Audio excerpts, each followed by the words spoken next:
అంటే ఆయన దేవుడు.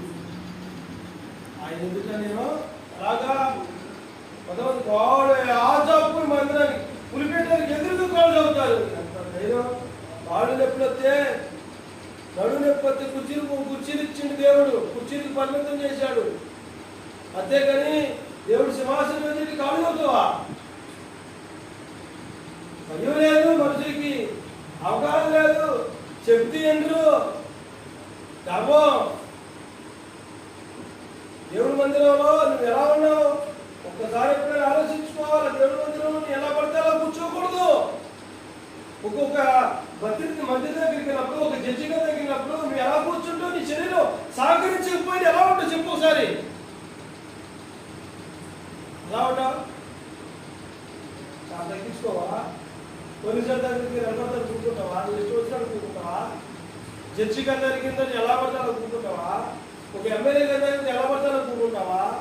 నీ శరీరం సహకరించకపోయినా చాలా ఎంజాయ్ నువ్వు ఓర్చుకుంటావే. దేవుడి మందిరానికి వచ్చిందా? అంతకంటే గొప్ప దేవుడు ఏమవుతుందా? ఓర్చుకోలేకపోతుంది కానీ ఎలా పడితే అలా ఉంటుంది కానీ ఒక శరీరం సహకరించకపోతే దేవుడు కుర్చీనిచ్చాడు.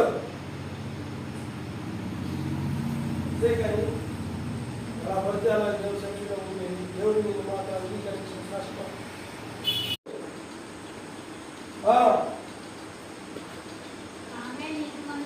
తామే నీతిమంతులమని తమ్ము నమ్ముకొని ఇతరులను తృణీకరించు అందరితో ఆయన ఉపమానం చెప్పాను.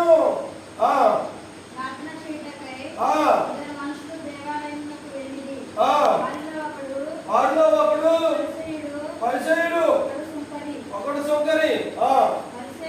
పరిసయ్యుడు నిలవబడి, దేవా నేను చోరులను, అన్యాయస్తులను, వ్యభిచారులైన ఇతర మనుషుల వల్ల ఈ సొంతం వల్ల ఉన్నందుకు నీకు కృతజ్ఞతాస్తుతులు చెల్లించుచున్నాను. కాబట్టి ఇక్కడ చూడండి, ఎన్నోసార్లు ఈ వాక్యం మనం చదువుకున్నాం.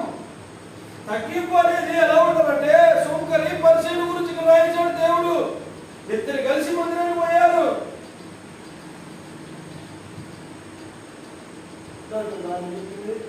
ఇద్దరు మందిరానికి వెళ్ళారు. ఒకడు వెళ్ళామో, ఓ దేవా నేను వారానికి 2 సార్లు ఉపవాసుకుంటున్నా, ప్రతి దాంట్లో నేను దేవుడు బాగా పెట్టుకున్నా, ప్రతి దాంట్లో ఇస్తానా నేను. అయ్యా అదుగుదుగో సొంకురోలాగా ఉన్న